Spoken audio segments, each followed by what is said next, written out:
yet again, Kraut. He's now in full damage control. Kraut is a doxer. This is a man that stewed on his own rage. Doxing server, the man who would actually little man, filthy, dirty, lying. The man who would actually, and unfortunately, only to have, as always, his lies. Fragile ego.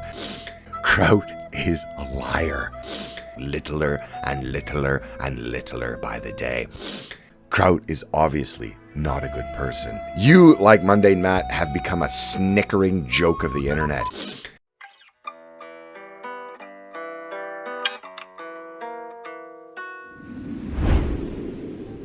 So everybody, I'm going to be showing you guys, and we're going to be reacting to, quite an interesting video today, because the video we're going to be reacting to is, as of this moment, unlisted on YouTube. I don't believe you can find it and watch it without directly being sent the link like I was.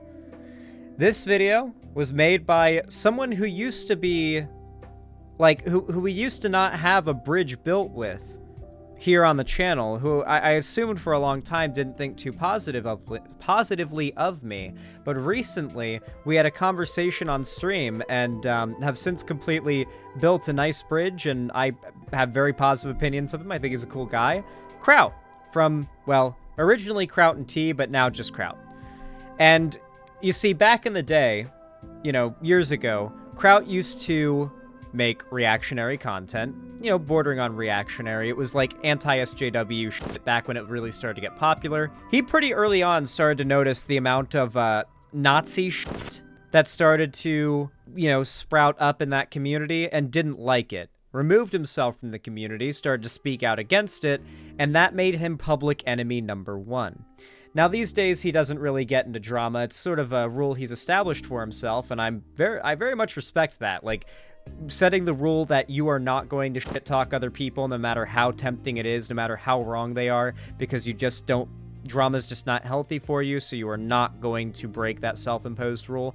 And the fact that he keeps to it so strongly and has taken down very good and successful videos, or not taken down, but unlisted them, because he doesn't want to get, you know, into drama, I respect the hell out of that. However, he has given me permission to watch one of his old unlisted videos and sent me a link to it. It's a video response he made 4 years ago to Black Pigeon Speaks, basically a whole dissection of the propaganda he would push. Now, Black Pigeon Speaks is, I don't even know if he's around anymore at this point, but a Nazi. He's just a full-on Nazi YouTuber. He does Nazi apologia propaganda. He's done tons of misinformation around the Holocaust and Nazi Germany. And Kraut is German and progressive and very, very educated about German history, as many Germans are, and very, very anti-Nazi. And because of that, he makes really good debunks of Nazi arguments, which is why I think it's actually pretty valuable for us to react to this today. So with his permission, I've got the link to the unlisted video. It's called Paranoia Pornographer, Black Pigeon Speaks. I've not seen this video, or if I did, it was a long time ago, so I'm genuinely excited to watch this. It was recommended to me, and I thought it would be a cool idea for a segment, so let's hop right on in, guys. There'll, of course, be a link to Kraut's channel in the description, but not a link to this video. Like cake mixes and cookware, electricity and minced onions. These were things you had to be sold on.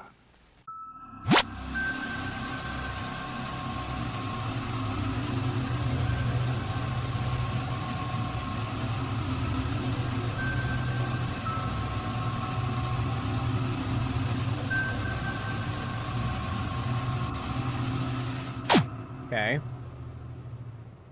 I read the quote, guys. Propaganda. What goes through your head when you hear that word? Footage of Goebbels, Soviet movies, North Korean news, Al Jazeera, Fox News coverage of the Iraq War, MSNBC's coverage of the 2016 election, Sean Hannity's coverage of Trump rallies, CNN, BBC.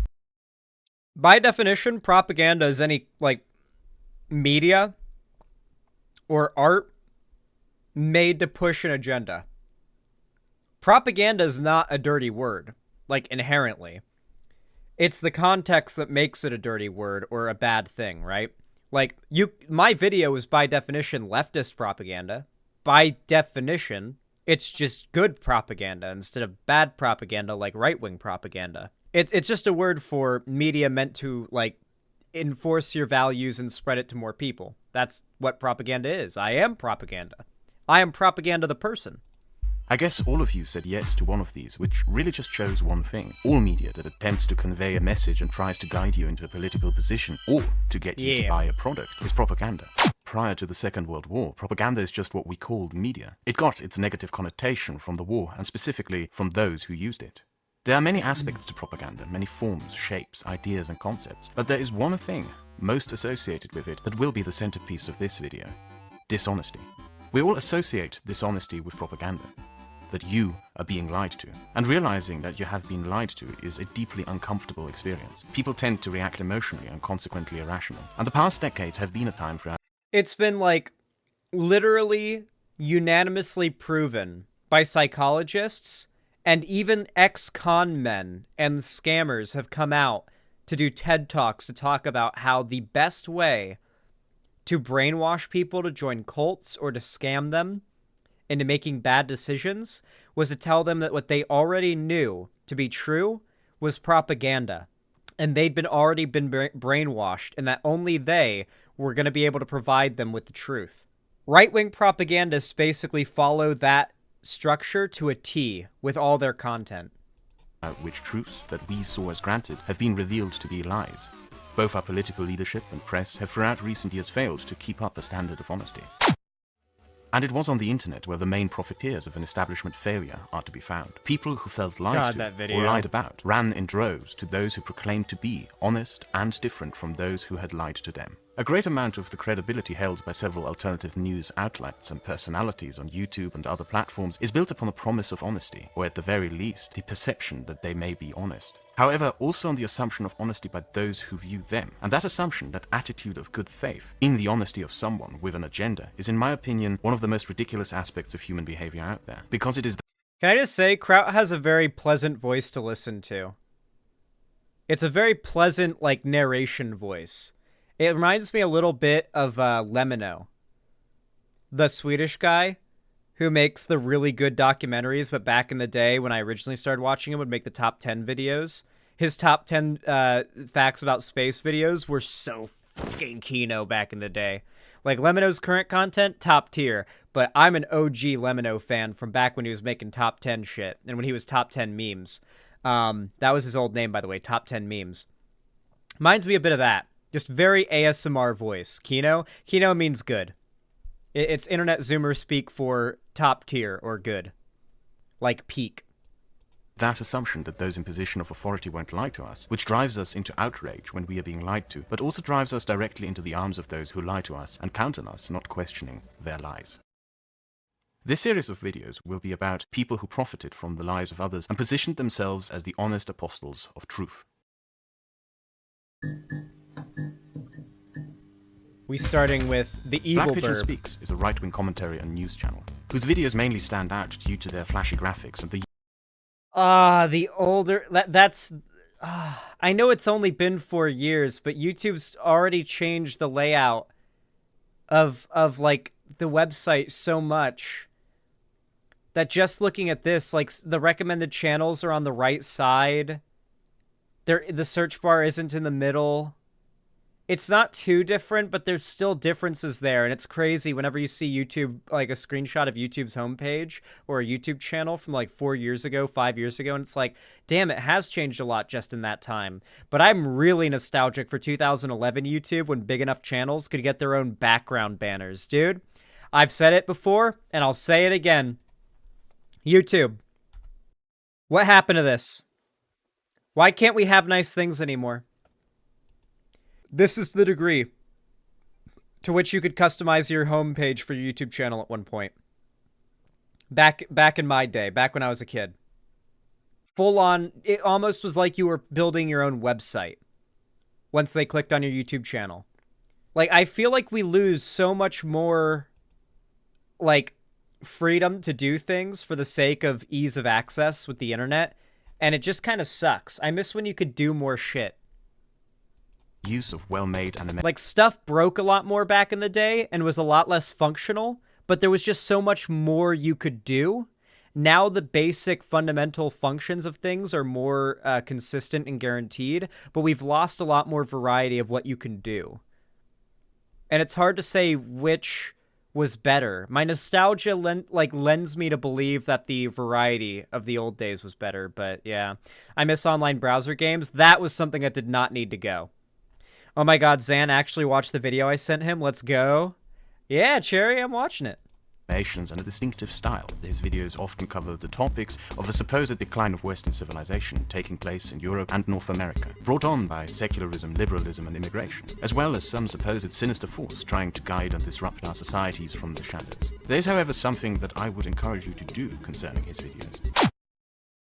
This is the future that the financial, political, and media class, along with the censorious large tech companies, have chosen. I am aware that the vast majority of women, when raped, reach sexual climax. Matters that pertain to the safety of a nation, then that nation will die. So as to eliminate national differences, we are already living in interesting times.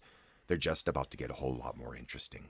Which is to listen to what he has to say, rather than... I like how you can hear the quotes of him going mask off and saying horrific shit are when he, before Black Pigeon Speaks, would put on a slight accent for his videos to make himself sound smarter. That's funny. I like that you could hear that he had like a different accent, and then like as his audio quality gets up with the later quote, he puts on like a different voice. Do you guys not hear it? Listen closer to the different clips and how when his mic quality's worse, his voice and his accent's literally different, and when he gets to be larger and the clip audio gets to be higher quality because he's got a better mic, his channel got bigger, and he made more money, he changed up his accent. This is the future that the financial, political, and media class, along with the censorious large tech companies, have chosen. I am aware that the vast majority of women, when raped, reach sexual climax. Matters that pertain to the safety of a nation, then that nation will die. So as to eliminate national differences, we are already living in interesting times. They're just about to get a whole lot more interesting. Did you guys not hear it? How he puts more emphasis on that like accent that he's doing? The more further, like the better his mic quality gets. I find you can directly correlate that to him growing his channel and like trying to refine his speaking voice. I thought he was British. No, he's not. It's just sort of a weird accent he's putting on. That's really, I don't even know what kind of accent it's supposed to be, but it's not British. Which is to listen to what he has to say rather than merely watch what he shows. You will notice that there is a ton of claims being made. We're starting spicy. Statements of fact that are rattled down like a machine gun and provide the basis of his argumentation. And this is where the first issue with Black Pigeon Speaks comes up. I love how often conservatives bring up the argument that many women experience climax during, like, penetrative rape. So this is also true of many men who have been raped as well, funnily enough. Like, as it turns out, like, your genitals and how they respond to stimuli is completely unrelated to your brain. That's just kind of how it works. And that doesn't mean you like it or are into it secretly. It's still rape. Like, I don't know. I like, the only reason they would be making this argument is to try to say that women like getting raped and that rape should be legal. And like, they're just kind of going, there was this entire era where the anti-SJW sphere years ago just went full on mask off about how they're pro-rape. And then nowadays we've come back full circle to that with the Andrew Tate sphere and like the red pill community coming out fully as pro-rape and pro-sex trafficking. And now the red pill sphere is dying, just like the anti-SJW community before it. Completely predictable cycle, as I've been saying for years. The facts he claims to be true, and upon which he bases his political interpretations of interactions within society on, are not true. I've watched about 20 or even more of his videos over the course of a long time, pausing whenever he made a statement of fact and searching if it is based in reality. In his video Why Women Destroy Civilization and Other Uncomfortable Truths, He claims at 9 minutes and 50 seconds that 87% of female rape victims have an orgasm during rape. It's portrayed as if the source is MSNBC. However, that's actually a troll post from some forum, and the study that supposedly proves this doesn't exist. No way it's that In his many. video, Canada, the post-Western non-binary nation, he claims at 6 minutes and 20 seconds that the Canadian Supreme Court made a decision that statements of fact can be banned as hate speech. In fact, the court ruled that a Christian fanatic who Completely harassed made a up. gay high school Dude, back in this era, the anti-SJW sphere's biggest, thing was to try to make it seem like every other week Canada was passing some, hyper-authoritarian anti-free speech law to make it, you go to prison if you misgender a trans person or your speech is too offensive, no matter how factually true it is. None of these things were ever real. No one's ever gone to jail for Bill C-16 or whatever. It was all just fear-mongering. It was all nothing. teacher by picketing the school he worked at could not be charged with hate speech.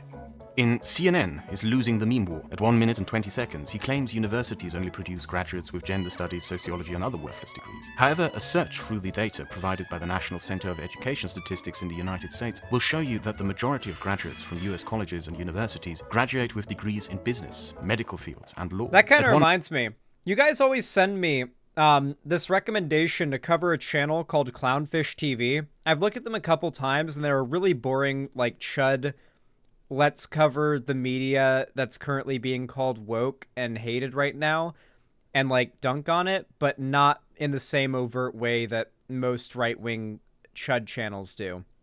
It's ride that wave of relevance and kind of be in that community, but not really tie yourself to the rhetoric as much. So I looked over some of their videos and they were just very boring in terms of would I cover this? Because they're not really making any arguments. They just kind of laugh and chuckle about a woke piece of media failing in their perspective, and usually it's just them saying, yeah, so clearly Disney is inflating the ticket sales of this movie, and it actually failed for going woke. Disney's really gotten desperate these days, guys, right? And the reason why this reminded me of that is because recently I had one of their videos come up in my recommended, and it was titled, California Animation is in Trouble, and a laughing emoji, and then a picture of a character from one of those shows that gays on Twitter a lot, and crying, and it was hell yeah, the the animators in California that make these woke CalArt shows are losing their jobs. Lamau. Because, right now, there's massive layoffs in the animation industry, and animation is, in massive trouble as an entire art form in terms of mainstream, media funding and production. And so right now, you've got these conservative chud channels celebrating it and cheering it on because they think that, animators are woke. So that's what they mean when they say go woke, go broke. You'll get, if animators in California getting laid off from their jobs because animation as a whole right now is massively disrespected by media executives, and it's getting massively underpaid, underfunded. Yeah. Truly the right is just in favor of all bad things except for guns. The right is pretty in favor of guns, and guns are pretty great. That's the only good thing they like. Besides that, they're demons. And the reasons they like guns are wrong. They want guns to enforce all of their horrific ideals. 1 minute and 44 seconds, he claims that the New York Times officially apologized for producing fake news and stories that were untrue. However, when you look up that piece, you will find that it actually is an essay by the executive editor doubling down and insisting that their paper does not produce fake news and false narratives. At 1 minute and 47 seconds, he claims that the New York Times is on a steep decline in numbers and subscriptions. However, in reality, the paper is growing in numbers. In Fake News Agenda and the US government's new propaganda, at 7 minutes and 8 seconds, he claims that the Countering Foreign Propaganda and Disinformation Act is a bill designed to restrict free speech in the United States by clamping down on hate speech as defined by the US government and the left. At 9 minutes and 7 seconds, he claims that the bill will give left-wing think tanks the authority to shut down social media sites and YouTube channels that produce content that runs contrary to government and left-wing narratives. However, the bill in reality is designed to counter foreign-produced propaganda that is being spread within the United States, be it from the Chinese, Russian, or Gulf state-owned media corporations, by giving money to think tanks to produce counter-propaganda that confronts narratives spread by such foreign media institutions. It's already illegal for foreign people to influence American elections. Like, if you're, say, for example, a Canadian YouTuber, like, you're allowed to have your opinion on, like, which candidate's better, but you can't make political ads in favor of another candidate, from my understanding. Like, you can have your opinion, but you can't, like, put out a political ad effectively or try to, like, help the campaign. Wait, does that mean Kevils could get in trouble? No. Like, doing YouTube content is fine. You're allowed to have your own opinion and say, this is who I think is better, this is who I think is worse, I think they're awful, I think this person should be, or I think that person shouldn't be. You're allowed to have an opinion and to make commentary on it. You are not allowed to, like, influence the election. Which is a very broad, like, phrasing, but it's more in regards to, like, financial funding and, like, trying to raise money and put out, like, propaganda ads for one candidate or the other, or against one candidate or the other. In the dangerous Yeah, you can't vote, you can't donate, stuff like that, yeah. precedent of unbridled charity, he claims that the survivors of the Grenfell Tower tragedy are being rehoused in luxury apartments worth £8.5 million. However, £8.5 million is in reality the price of the most valuable apartment of that part of London, which the survivors didn't receive. In Antifa, media-backed terrorists at 2 minutes and 21 seconds, he claims that the Charlottesville incident was the fault of Antifa. At 6 minutes and 11 seconds, he claims that the Charlottesville incident was a neo-Nazi who was then imprisoned for murder that drove a car through a crowd of anti-fascist protesters and murdered a woman by running her over. The Nazis on the right then proceeded to try to claim, despite it all being caught on video and in photos, and then the guy getting, like, sent to prison for it and tried for murder. They tried to argue that actually she was just a fat feminist who had a heart attack because she got scared by the crowd and she was never run over. A good example of a, like, popular right-wing figure who pushed this idea is ER, the anime review guy that PewDiePie shouted out.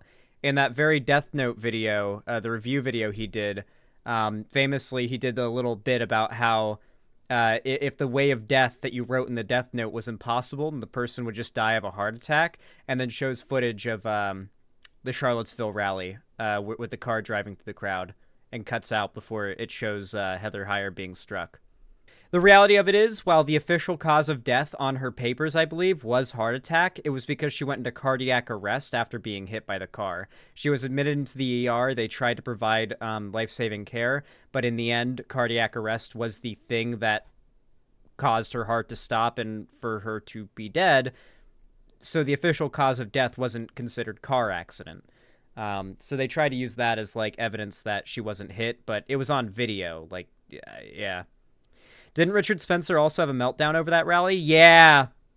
Oh, this is a good example, too, because, like, remember, the right desperately at the time especially wanted people to believe that any violence or bad things that happened there were the fault of the left. Meanwhile, one of the biggest organizers and most well-respected people on the right back then had a meltdown at Charlottesville. This was recorded by Milo Yiannopoulos. This is the video that came out from Richard Spencer.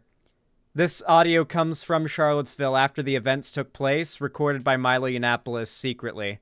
So, like, the right really desperately tried to, you know, sort of sugarcoat this whole Unite the Right rally and what it turned into. Because this was supposed to be, like, the biggest W for the right ever, this whole Unite the Right rally. Like, it was supposed to be the uniting of the anti-SJWs and the Nazis and everything. Even, like, the very much liberal leaning anti-SJWs were, like, very much defending and even hyping up this event before it went down. And even after the deaths that occurred, they even tried to, you know, make excuses for it and say the left had a part to play in the blame for the violence that the Nazis did there.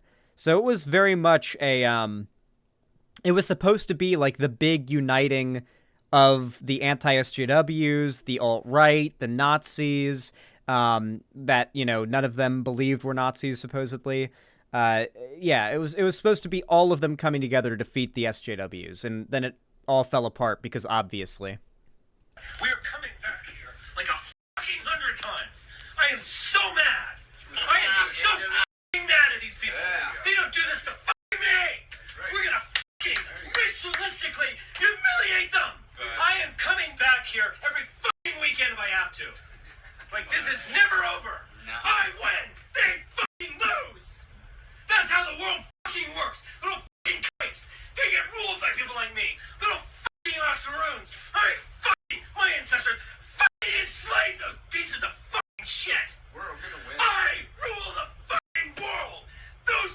shit get ruled by people like me. They look up and see a face like mine looking down at them.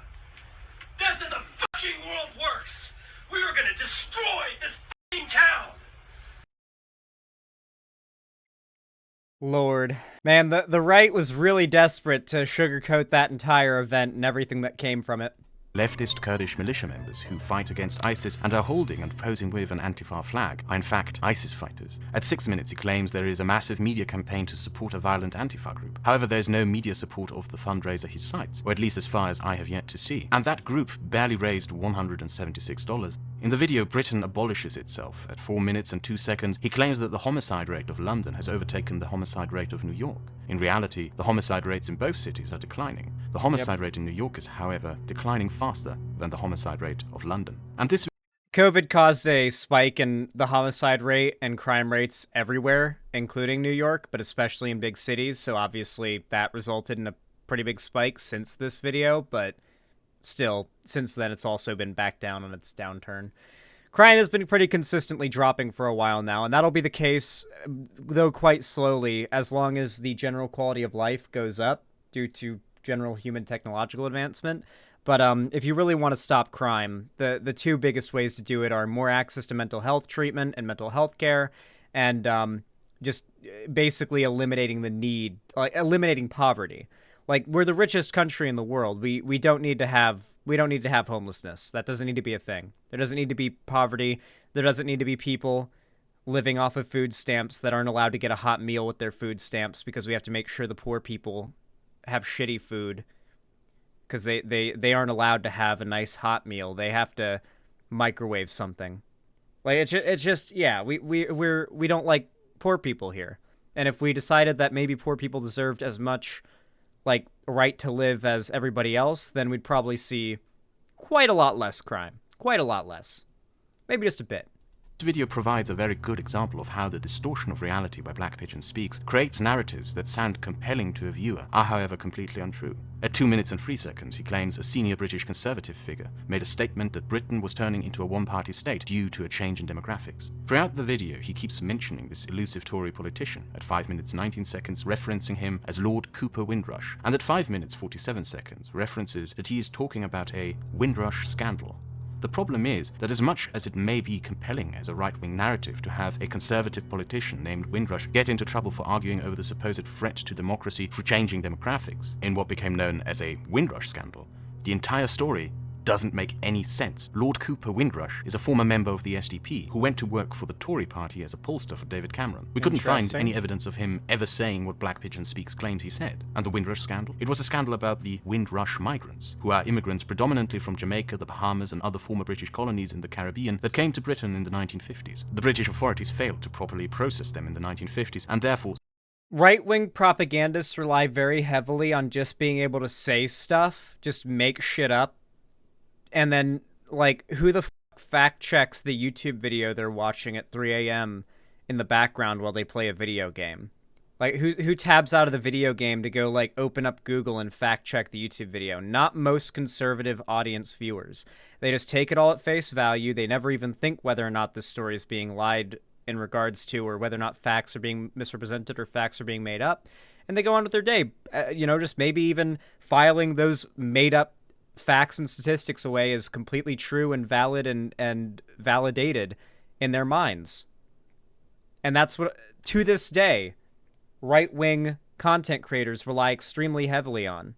To this day, they just do the same shit. They just say some made-up bullshit that they just pulled out of their ass and desperately hope you don't look into it. We just covered Blair White, as a matter of fact, who actually did provide a screenshot to a source that she tried to say backed up her claim that trans women can't get cervical cancer.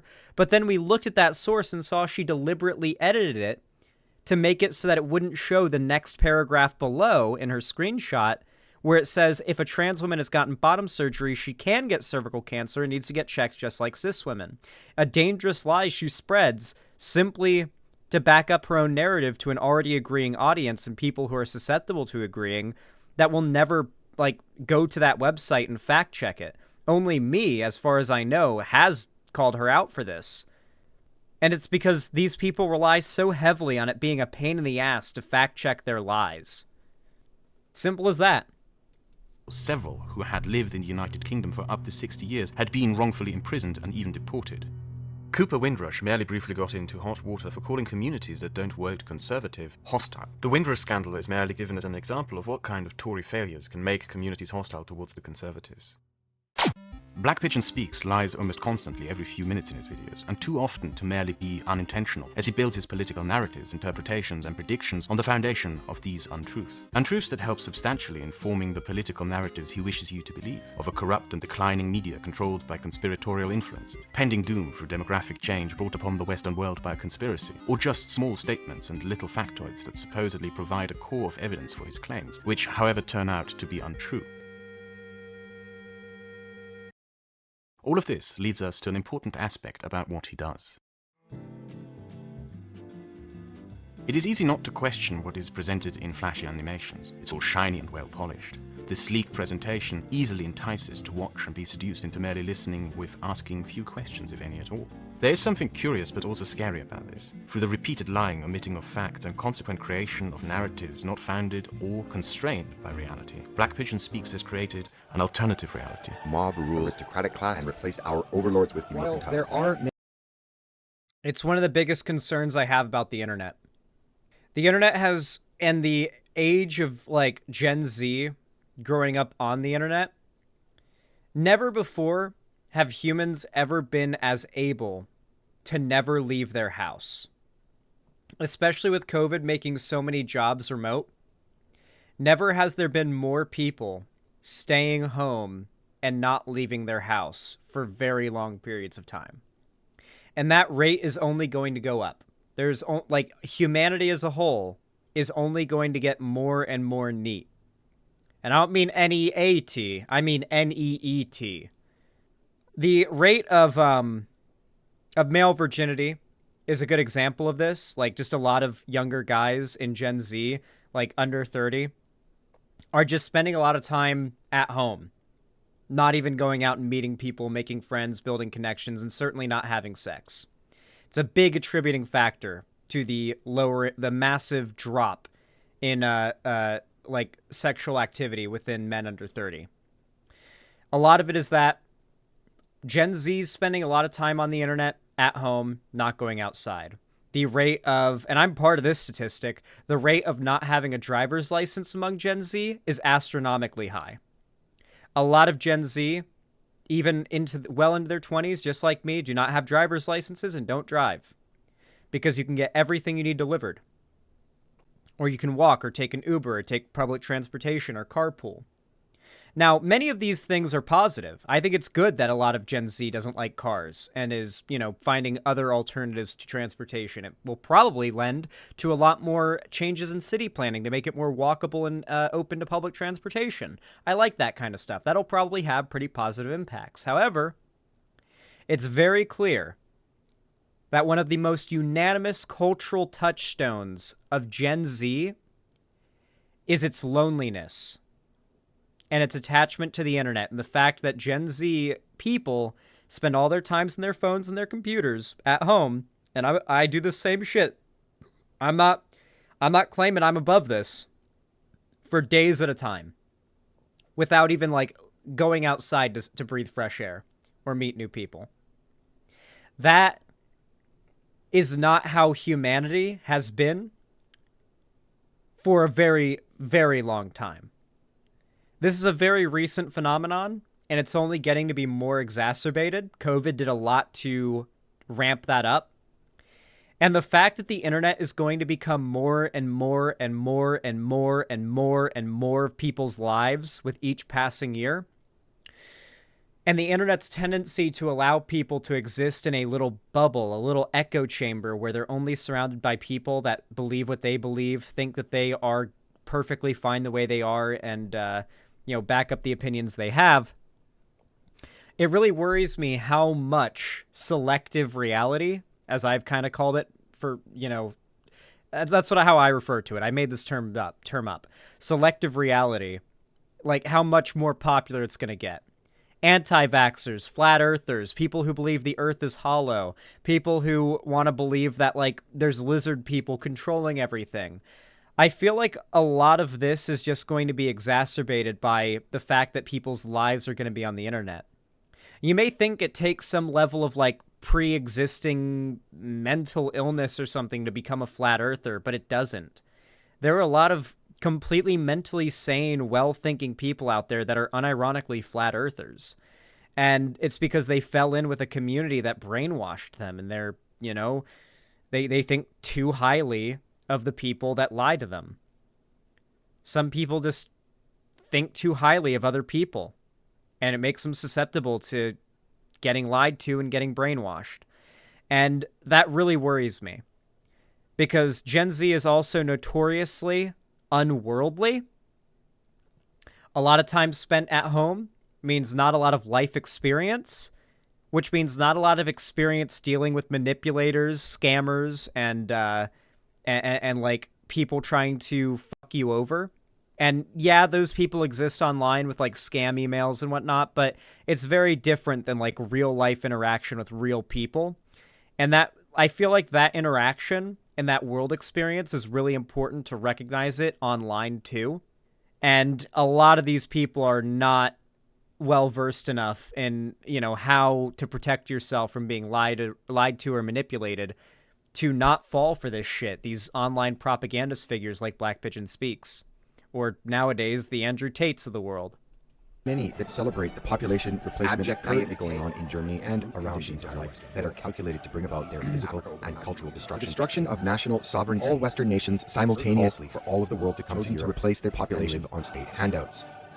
A separate political world, run by completely different political rules and modes of operation. A world in which the viewer, after being sucked in, no longer needs to confront himself with reality, but can safely nestle and cuddle up in a collectivized, distorted, paranoid delusion.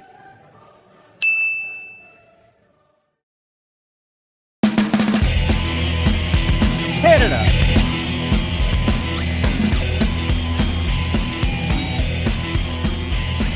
And in this world of distorted reality, not bound by the rules of reality, everything is possible, and everything is true, as long as it is presented as true. As mentioned before, by not mentioning the alt-right in any way, let alone the purpose and attitude with which they appeared and organized themselves during their event at Charlottesville, the riots and the murder that was committed there are suddenly blamed on the left in his reality. The Grenfell Tower fire, a horrible disaster caused by the city council not conducting appropriate measures to protect the residents from such a fire, is suddenly part of a charity scam organized by migrants. ISIS suddenly supports Antifa. A successful newspaper is suddenly at the verge of... You know what's crazy? During this time, my like mom and stepdad were considering taking me on a vacation. Like, this is when I was a teenager, is like around the time when this anti-SJW sphere is really blowing up. We're considering taking me and like all of us on a vacation to Europe. I was potentially going to leave the country for the very first time to go to another country. Didn't work out for reasons I'll explain in a minute. I've still yet to leave America before in my life. One day, though, right? The thing is, though, my mom wanted to go to, like, Sweden or something like that, if I remember correctly. But my mom, when researching for her trip to Sweden, was constantly seeing right-wing propaganda about how there are Muslim rape gangs rolling through Sweden, and you have to be careful what parts of Europe you go to, or you'll be, like, accosted by immigrants who will, like, rape you and murder you in the street. Now, because of this, the trip didn't end up happening. A while later, my mom found out that that was literally all just lies made up by Nazis, and was like, fuck, I fell for that shit, and we didn't go to Europe because of it. And knows that shit, that was all bullshit now. But, like, even a very liberal, left-leaning person like my mom was very susceptible to an argument from right-wingers that came off like it was like it wouldn't be from Nazis. Like, Nazis, like, the average person doesn't think that Nazis would be warning women about how to avoid getting raped on vacation. The average, like normie, non-hyper-politically associated woman looking at, like, information on a trip to Europe is not going to question if Nazis are the source of info on how to avoid getting raped by supposed rape gangs in Europe. And it's effective. The fact that people just don't second guess the propaganda is so effective for these people. Bankruptcy, and many more Not quite narratives are spun, cryptic. detached from reality. In this alternative reality, reality and the online world become completely disconjointed and shambled together and apart into a weird construct that doesn't even make sense. In Twitter, Destroyers of Intellectual Heresy, he proclaims that a YouTuber by the name Millennial Woes was the victim of political censorship and political correctness after getting banned from Twitter. He claims that Millennial Woes is a right-wing to center political commentator who merely expressed his Millennial Woes, I believe, was the person... I believe was one of the big people who popularized the Great Replacement and white, like the race realism shit within the sphere back then. Like back when the big schism happened because a bunch of these people embraced like white nationalism and race realism. Millennial Woes was one of the big people pushing that, along with like Rage After Storm. I believe these people are all like, there was this like wave of like women that came in that were Nazis and like these like women that came in that were just full-on neo-Nazis that started advocating for like full-on Nazi shit, and like a bunch of these anti-SJW dudes just completely said yes my queen and hopped on board with the race realism bandwagon. I remember Andy Worski was one of the biggest that did this from my memory, but it's been a while. You know, I have to dig through the vault a little bit to bring up more examples. Position to globalism. In reality, though, things are a little bit different. What's the most extreme right-wing position you hold? I think I'm pro-slavery. Millennial Woes is a white nationalist who, when not ranting over the supposed Millennial peril Woes is the other facing guy. the white Not Millennial Woes. The other person who has like millennial in their name, who's like a girl. This guy's different person than who I was thinking of. Maybe I was just thinking of Rage After Storm. I'm sorry. It's been a while. There were a lot of these people who were like a flash in a pan within the anti-SJW sphere because their only like real contribution was helping to bring it all down. Like, you're confusing him with Rage After Storm? I think I am, yeah. Rage After Storm was like a flash... Or Roaming Millennial. Yeah, I'm thinking Roaming Millennial. Thank you, Apillo. Yeah, sorry. Lauren Chen used to go by Roaming Millennial, and she was one of the people who came in and like popularized the Nazi shit too. Yeah, sorry. She had a completely different name, and she rebranded Lauren Chen when she started to become more moderate with her politics for the sake of surviving on YouTube. But back when she was Roaming Millennial, she was a full-on Nazi. Yeah, she pretends to be an ANCAP now. Lauren Chen is still relevant? Yeah, she gets hundreds of thousands of views per video. She still uploads. Race and Jewish conspiracies tells black people on Twitter that he doesn't speak jungle. In the since-deleted video, Why the West Hates and Is Destroying Itself, the Second World War is portrayed as a struggle to crush the German national spirit rather than the struggle against fascism that it actually was, and that the world emerging from the end of the Second World War is the true evil of the conflict. In many ways, what Black Pigeon speaks almost becomes self-satire.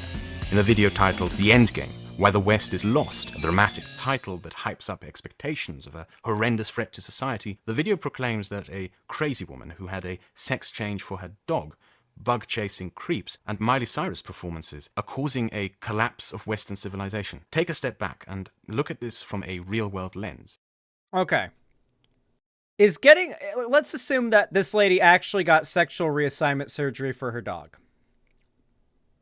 Let's assume this really happened. Exactly as Black Pigeon Speaks claimed. How different is that from getting your dog spayed or neutered? Is that any more fucked up than going and sending your dog to the vet to get its balls removed? Because I'm pretty sure it's the same to the dog. I think the dog sees it just about the same. I'm pretty certain of that. I don't think they would see much of a difference. And what we've already been doing to dogs and cats for a while was spaying and neutering. Detached from online culture and internet conversations, a dog, a creep, and a pop singer, you will gradually realize how absolutely ridiculous this claim is. Oh. Wait, Hyper's in chat if you don't know what bug chasing is. Because Nazis love talking and joking about this, and I guess it's valuable to know what they're referring to when they say it. Because it's one of their favorite things to refer to when, like, trying to demonize and make gay people look bad. So, obviously, talking about HIV, like, HIV is a pretty central, like, thing that not like Nazis and homophobes will use as like a thing to jab at the gay community and whatnot. There is a fetish that does seem to primarily exist within the gay community, but there are tons of straight people who have this fetish too, called bug chasing. They are people who do not have HIV or AIDS, who actively go out looking for people who have HIV or AIDS to infect them. It is almost certainly, for the most part, a meme that people like actually aren't into, but it's a fetish and it's the internet, so there are actually people who are into it, I am sure. They also like to talk about, and it's worth knowing about this because I've heard Nazi and like right-wing podcasts refer to this, pause loading. They love talking about this to try to make it look like gay men are like these evil, like murderers.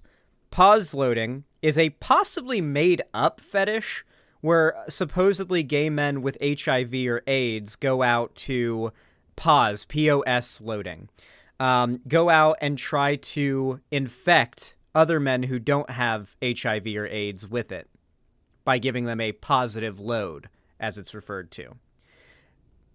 I'm sure there are people who are into these things and do practice these fetishes, but it's probably exceedingly rare, and most of the posts about it online are probably from Nazi trolls. But you'll hear a lot of conservatives talk about it. Black Pigeon Speaks obviously used pause loading and bug chasing as an example of the fall of the West, so I figure it's worth knowing what they're referring to when they say that shit. It sounds very psyop-y, yeah. Xanderhal, that sounds like that trans autistic shit. Not trans autistic. I mean people who shine lights in their eyes to overstimulate themselves and otherwise stimulate being autistic or simulate being autistic, and that it's probably a psyop. Yeah. There's always somebody out there who's into something, right? But yeah, for the most part, I think most people online who say they're into it are probably into psyops, yeah.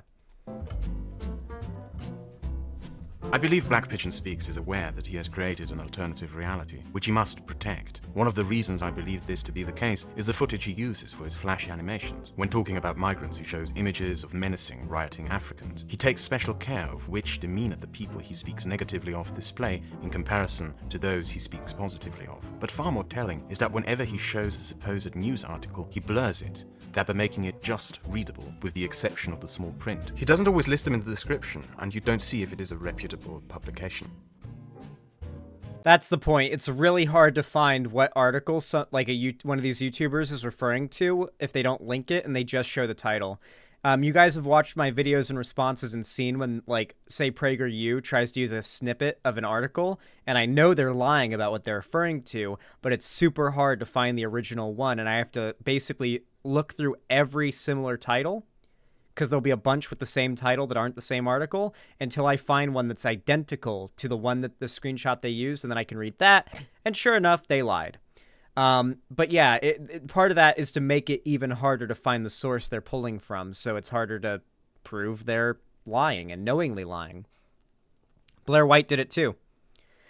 Remember that Sunny V2 clone who pretended a pro-trans study was anti-trans by just showing the headline? Yeah, we watched that one Sunny V2 clone guy who was defending Sunny V2's videos on Chris Tyson and showed a study on trans men, not on trans women, which is what Chris Tyson was, and it was on whether or not the kids of trans male parents, like trans men, found that they were still, if they were happy with how they were being parented, if they felt like things were just still fine, right? And he tried to argue the study said that most kids did not like that they had a trans parent. We went and found it. It said the opposite. Like the study, literally the conclusion right there, the paragraph said they found the exact opposite of what he claimed. And then on top of that, he was completely wrong about the parameters of the study. He said that it was on trans women, but then we read the actual study itself, and it was on trans men. So, literally, they are just completely willing to lie. Hey, Parallax. They're just completely willing to lie. They're not even scared of getting caught.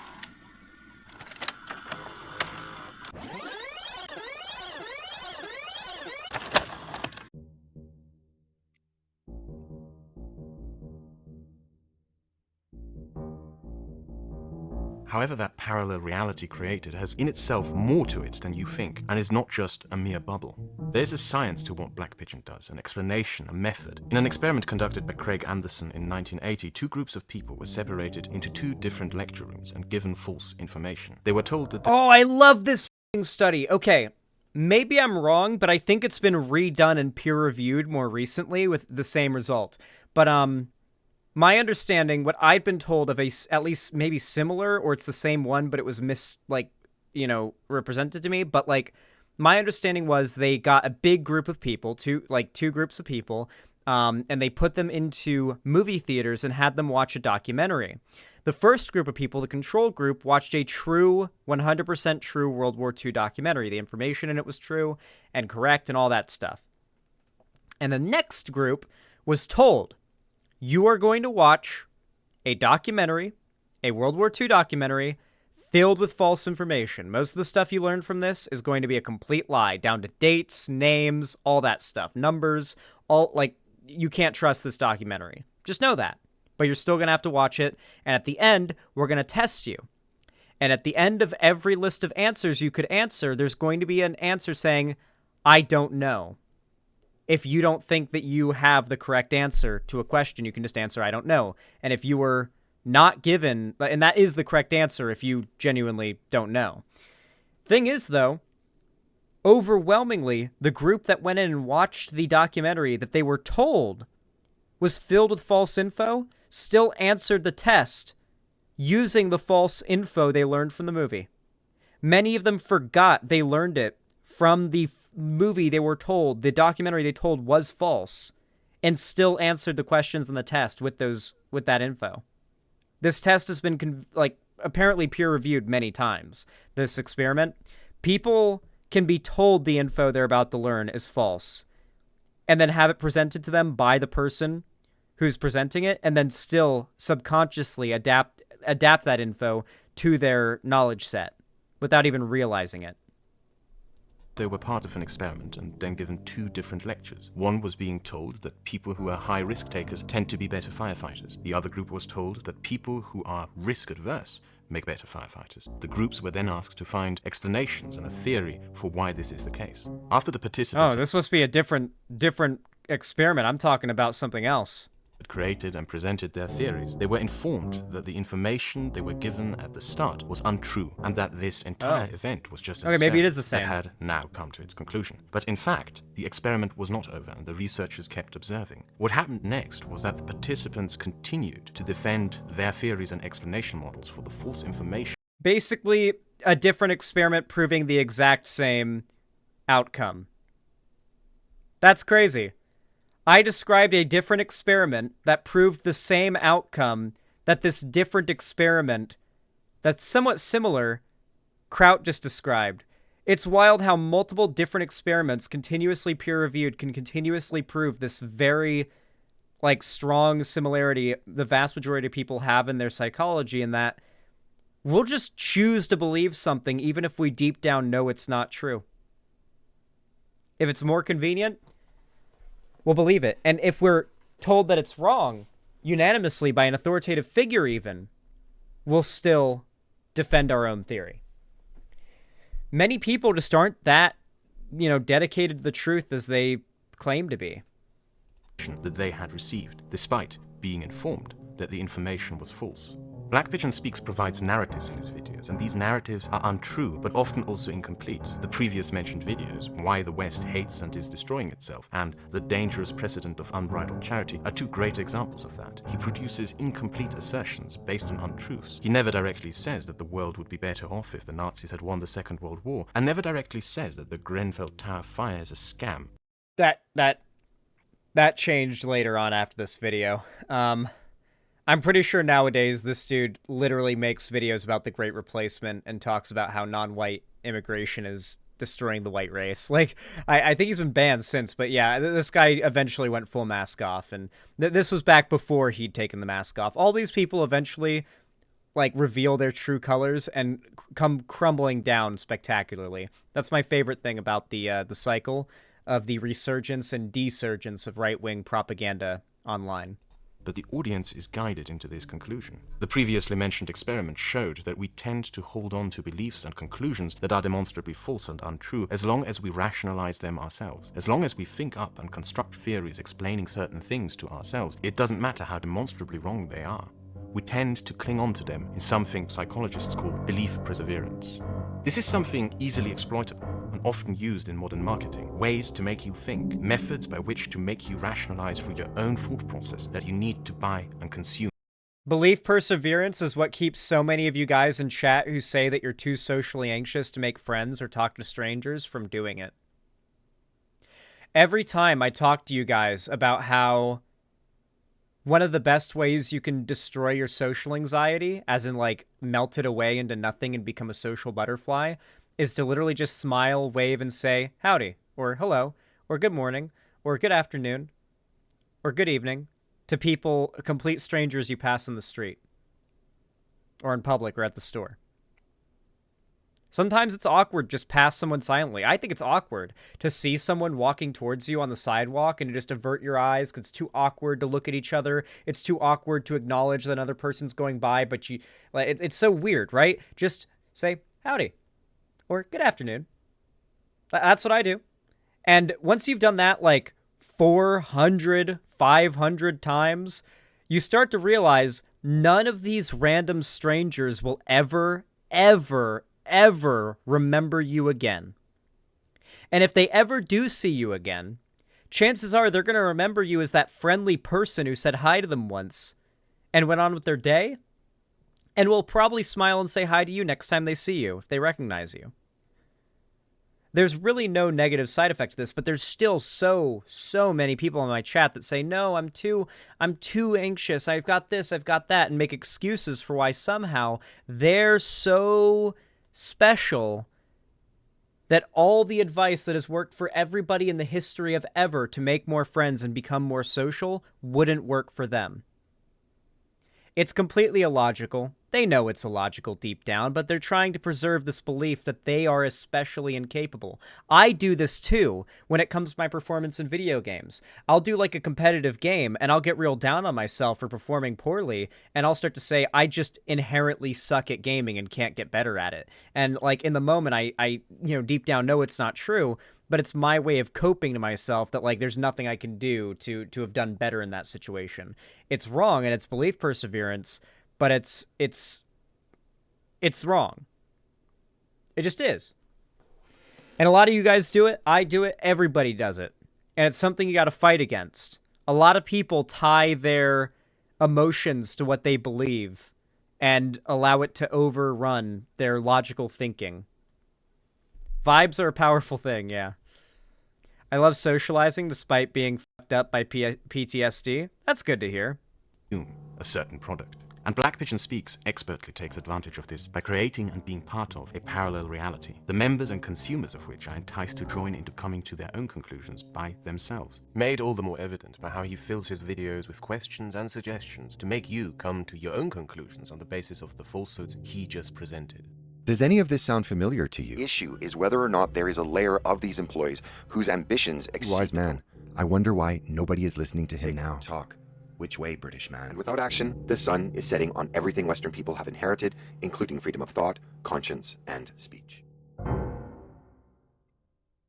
And what he has to say, if you carefully listen, also says a lot about his videos. If you close your eyes and just listen to his videos, ignoring the flashy animations, you will notice that what he says is most of the time the same thing he said before, that he repeats himself, that his use of adjectives and descriptive terms are fairly one-sided. Did I not literally make this argument about Blair White's video earlier? This applies to so many conservative propaganda channels where they make their entire really like 2D, stupid, dumb argument in the first minute of the video, and the rest of it is just them playing for time to pull in as much ad revenue, watch time, and extra viewership as possible for the rest of the video. Like they just find whatever they can to fill the watch time for the rest of it. There's no actual substantive critique or, anything being made. They're not backing up the argument they're making. It's not like they don't make their arguments in like the like format of a essay in the same way that somebody like Kraut does, or like your average video essayist does, where it's like, okay, I'm going to start the video with my conclusion, the argument I'm trying to make, and then the body of the video is going to be substantiating that claim and building up to it, and then the end of it is going to be a conclusion where I restate my claim, you know, a summary of my of the meat of the video, you know, as like and then an outro, right? Like a very basic format. That is not how these people make their videos. Their videos usually start with like some very zoomer bait hook, like a meme video, kind of like what the quartering does, or it'll start with them just straight cut into them talking about and insulting like a widely agreed upon thing that a lot of people in the online sphere don't like SJWs or crazy feminists or something.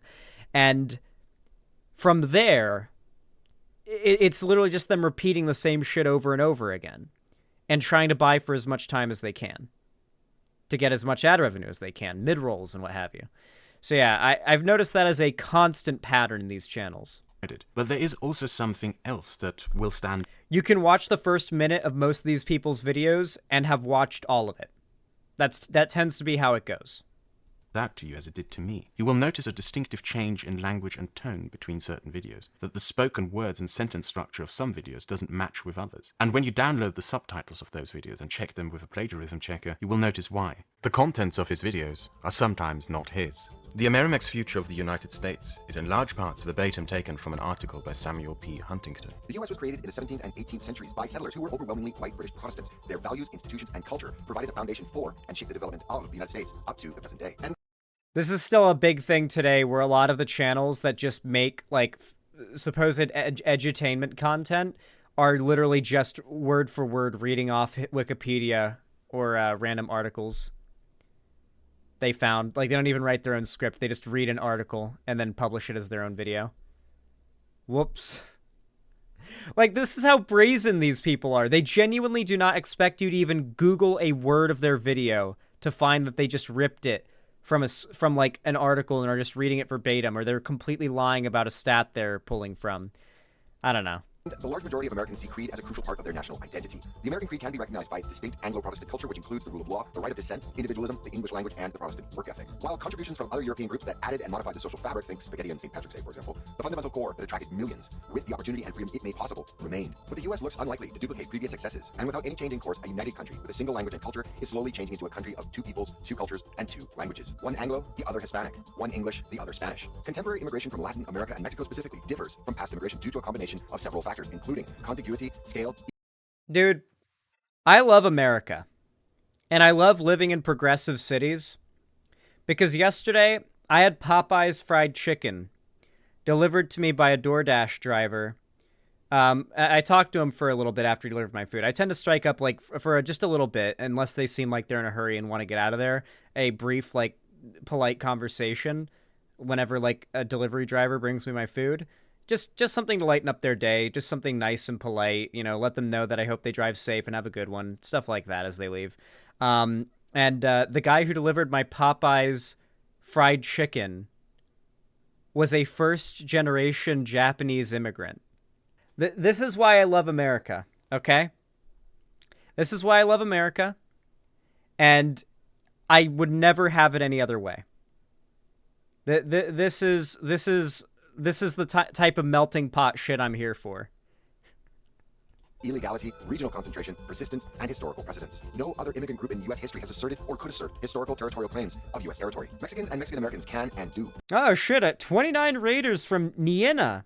Thank you so much. I appreciate it. Welcome, raiders from Niena. Thank you. I appreciate the raid. Hopefully you enjoy the stream over on Twitch. The size, persistence, and concentration of Hispanic immigration tends to perpetuate the use of Spanish through successive generations. Hispanic leaders are... Yeah, we're watching a takedown of Black Pigeon Speaks. English is not enough, argues El Salvador Sato, president of the Spanish American League Against Discrimination. We don't want a monolingual society. Similarly, Duke University literature professor and Chilean immigrant Ariel Dorfman asks, He literally just ripped the entire and his answer, of course, entire is that it should speak script to. from The this. persistence of Mexican immigration into the United States reduces the incentives for cultural assimilation. Mexican Americans no longer think of themselves as members of a small minority who must accommodate the dominant group and adopt its culture. As their numbers He just increase, ripped they it. become more committed to their own ethnic identity and culture. In 1917, former U.S. President Theodore Roosevelt said, "We must have but one flag. We must also have but one language. That must be the language of the Declaration of Independence, of Washington's farewell address, of Lincoln's Gettysburg speech, and second inaugural." By contrast, in June 2000, U.S. President Bill Clinton said, "I hope very much that I'm the last president in American history who can't speak Spanish." And it was in May 2001, President George Bush celebrated Mexico's Cinco de Mayo national holiday by inaugurating the practice of broadcasting the weekly presidential radio address to the American people in both English and Spanish. If these trends continue, the cultural division between Hispanics and Anglos could replace the racial division between blacks and whites as the most serious cleavage in U.S. society. This transformation may not be all bad, but it will be the end of America as it's been known in any recognizable form for the past 3 centuries. But Americans should not allow this to happen unless they are sure that this new nation that's being created will be better than the one that is replacing. The surveillance society. Chat, if you've had fajitas on a sizzling hot skillet from a Mexican restaurant, then you know that this is a better America.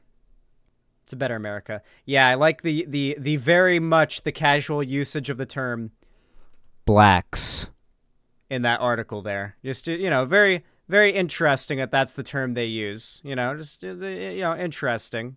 You know, just, you know, that might be worth looking into the source of that article and that quote. Maybe that publication has some political biases that ought to be looked into, chat. New Mexico for the win, best food ever. Listen, I will say one thing. I went to Albuquerque, New Mexico. I went to Los Pollos Hermanos. I went to Walt's house, and that was it. I ate food at Los Pollos Hermanos, but I'm going to give you guys my scathing hot take. Albuquerque, New Mexico is an utter shithole of a city. It is. It's pretty high on the shithole city list in my mind. I mean, there's a reason why Breaking Bad takes place there. It's because Albuquerque's a shithole. There's no better place for a show like Breaking Bad about the criminal underworld to take place in than the shithole that is Albuquerque, New Mexico. I'm sorry, but it's true.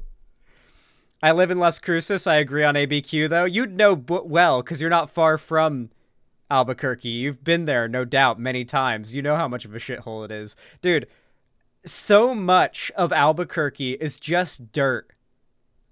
It's just dirt. They don't irrigate anything there.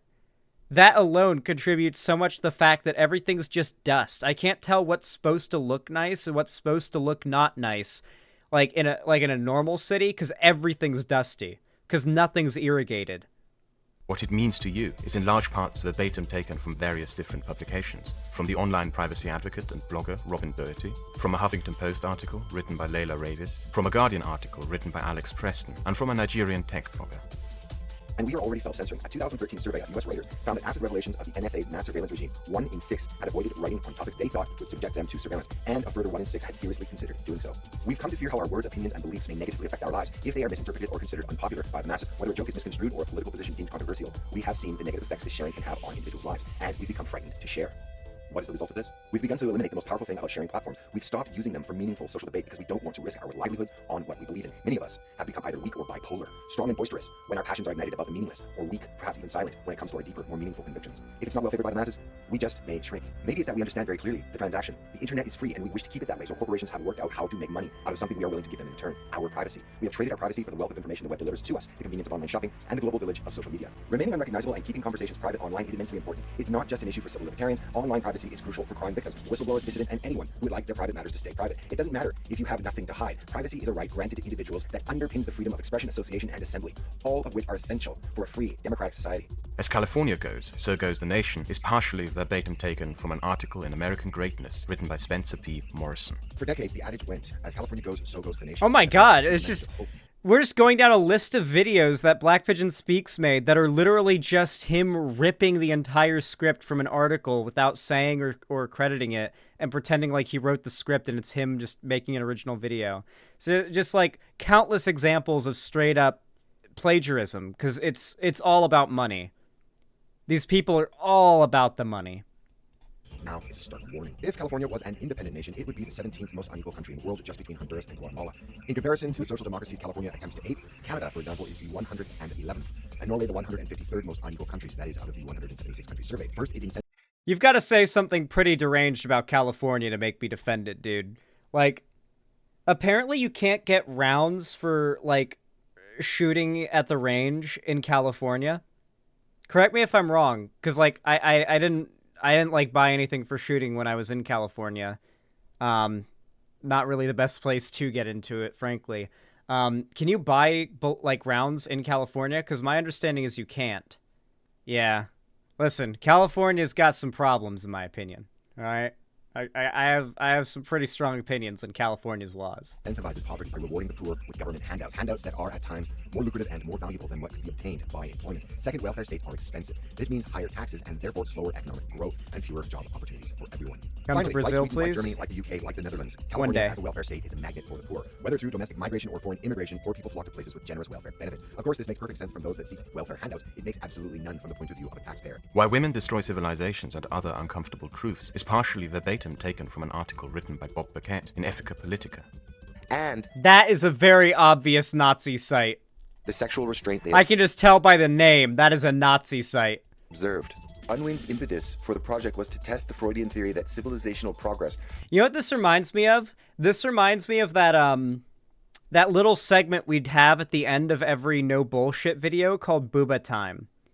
Back when No Bullshit still uploaded before his channel completely died and he went completely dark online, from what I can tell, at the end of all of his videos for like 2 minutes while he did his outro and made his final statements, he would just show a video of like a model in like a bikini, like doing different poses in the background, and that would just be the background of the video for like the last 5 minutes. And it was just to keep watch time up because people would want to see the hot lady. It was literally just a like watch time retention method that was like very obvious and shameless that he would do. And so we called it Booba Time whenever we'd respond to No Bullshit videos. Like, I need you guys to understand how desperate for money these people are. Was the product of repressed sexuality. Every penny He they found can that wring out of their discipline in views. sexual matters appropriated social energy to more civilizational ends. It's very complicated, but for Unwin, the fabric of society was primarily sexual, and heterosexual monogamy was the optimal arrangement for the planning, building, protecting, and nurturing of the family. If enough heterosexual partners made a monogamous commitment, civilizational energy was directed toward promoting the finest societal foundation possible. Full disclosure, I am subscribed to Black Pigeon Speaks, but not because I agree with him. I just like the way he presents his arguments. I like to challenge my positions and my opinions by listening to people who have different.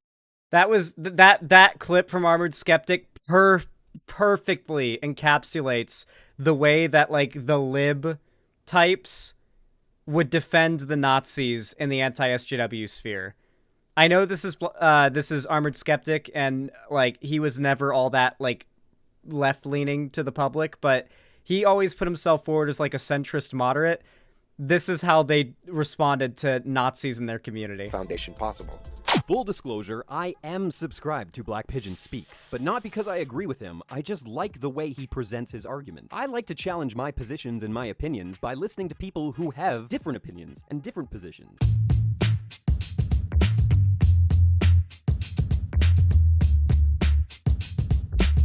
My brain's being inflated by all these high-level It would be easy ideas. to laugh at his audience. For most of his videos, Black Pigeon Speaks rants about the mainstream media and how untrustworthy and full of lies it is. What used to be the choke points of information distribution, the news media as well as academia, are now at this point all but discredited. That it is a perfect example of the difference between the alternative media and the corporate-controlled mainstream media news manufacturing echo chamber of the far right. And this should be yet another example for all with eyes to see and ears to hear of the duplicitous nature of the outfits that make up the mainstream media and the fake news. But to say that people have lost respect for it as well as most other outlets in the mainstream media would be an understatement. His audience comes to him because they also reject the narratives of a mainstream media and trust the man who loudly and vocally condemns that media.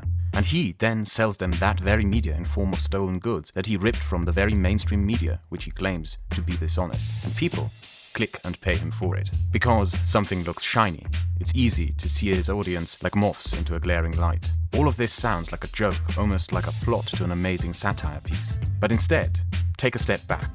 Look at this differently. I wish for you to take away mainly a few other things from this. I just like the way he presents his argument. It's all about presentation, not arguments. It's about ways to make you think. Black Pigeon Speaks may plagiarize out of laziness. In his subscriber milestone video, he also rips footage from the YouTuber Colossal is Crazy. But in the same video, he goes through the extra effort of putting a red color filter over footage of one of his critics to pronounce his acne. So Black Pigeon knows when to put effort into something to produce the kind of results that he wants from you. I love that that tactic ended up becoming the most popular thing for right-wing and commentary channels to do. Have you guys noticed it's like an extremely like common thing to see in thumbnails for takedown videos these days? Mostly by right-wing channels. Like if you have a photo of someone, everybody's got like little bits on their face and on their skin that are pinker or like slightly redder than the rest. And if you look at someone's face just under normal, non-altered filtering, it looks fine. It looks normal. Like, you know, the shadows on your face, any like, you know, little anything like you look fine. Like any blemishes or anything like that just look completely normal. But if you turn up the red, all of the sudden, every little red blemish, every little tiny speckle of acne you wouldn't ever notice, every shadow on the face and dark spot from like shadows and whatnot suddenly becomes super pronounced, and you look like you're on meth and you haven't eaten in 12 days and you're covered in acne and you haven't washed your face or showered in a week. And so that trend has become extremely popular, and you see it in a lot of commentary video takedown video thumbnails on like for whatever YouTuber they're taking down. I know that they love doing it to Pokimane, and like I know they do it with Quebblecop. He's another person that gets taken down a lot. Yeah. Zan, you're describing people like Nerdrotic and the rest of the Fandom Menace folks who do that as well, as use the really bug women Photoshop with the face of people they currently hate in their thumbnails. Yeah, no, basically the using like edits to make the person you're covering look less physically. Yeah, they did that to Keffels too, I think. Yeah, using like physical edits for your thumbnails to make the person you're covering look less physically appealing is a very effective manipulation tactic for making a takedown video. It's very common with like pseudo intellectuals. I hate using that term, but I mean, I guess it applies in the space. Yeah, Blair White loves doing it too. Yeah, Blair White does it all the time. She didn't even come to mind because I'm talking about like more mainstream chud channels that like do mainstream commentary content. But yeah, I guess that applies too. Like the way he presents his argument. It's all about presentation, not arguments. It's about ways to make you think. Black Pigeon Speaks may plagiarize out of laziness. In his subscriber milestone video, he also rips footage from the YouTuber Colossal is Crazy. But in the same video, he goes through the extra effort of putting a red color filter over footage of one of his critics to pronounce his acne. So Black Pigeon knows when to put effort into something to produce the kind of results that he wants from you. In a way, I almost have a weird sense of dread and respect for what he has achieved. In advertising, both for products and in politics, it is desired to make services, products, or views desirable for the consumer. The challenge is to make you think you want something that you might not even need, to agree with something you might not know anything about. And with that in mind, Black Pigeon Speaks has accomplished something amazing. By taking mainstream media articles, adding some animations, lens flare, effects, and a few specific ideological keywords, he has managed to take a product, namely mainstream media, and sell it to those who hate it, while telling them to hate it. And that, no matter how sleazy you may see his actions as, is somewhat impressive. If you enjoyed this video, click the like button and share it with your friends. But also consider checking out the YouTube channels of Liberal Sanity Project, Drillasta, and David Sherratt. They helped me out massively by watching Black Pigeon Speaks videos with me. Liberal Sanity Project was the person who introduced me to Kraut initially. Because well before like Kraut and Vosh had that like big drama thing on stream that has since been like mulled over and is all good, I had met Kraut in a Discord call because Liberal Sanity Project invited me. And Kraut was just like in the Discord call, just drawing some country balls in Google Paint or in Microsoft Paint. He was just screen sharing, like drawing the little balls in the scenes for his next video. And so I played the classic WoW and talked to them both for a little while. So that was pretty cool. That was actually my first time ever interacting with them. And that was like all the way back in 2019. So yeah, it's been a while.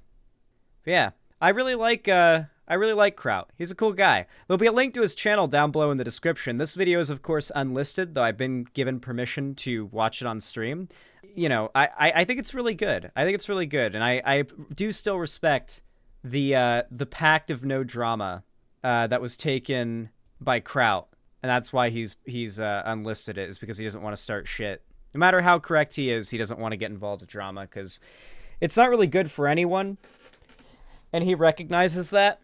And he's actively willful, like, he's got a strong enough will to actively resist the urge to, like, start shit with someone who deserves it and you could totally own, and just follows through and just turns the other cheek.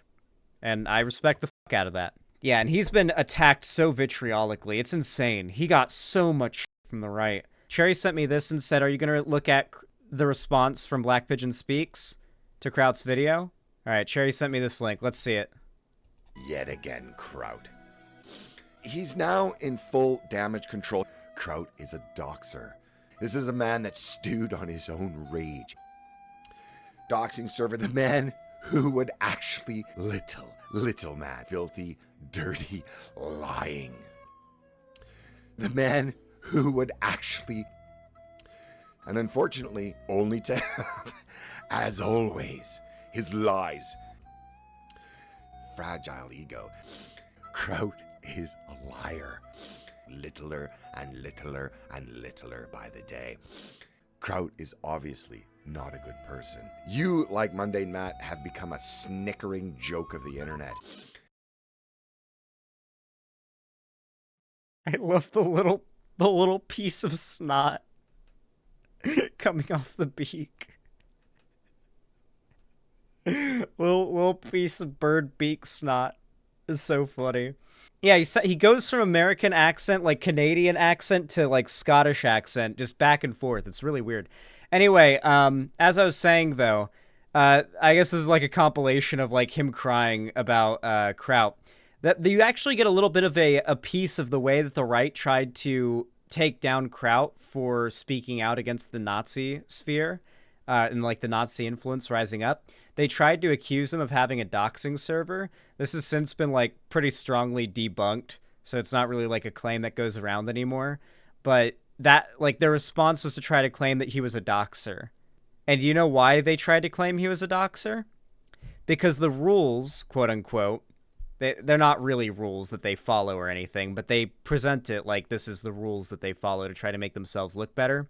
Alt-right communities are themselves very into doxing, swatting, and going to people's houses and ordering pizzas to their home if they know their address. Just things to try and, you know, intimidate them.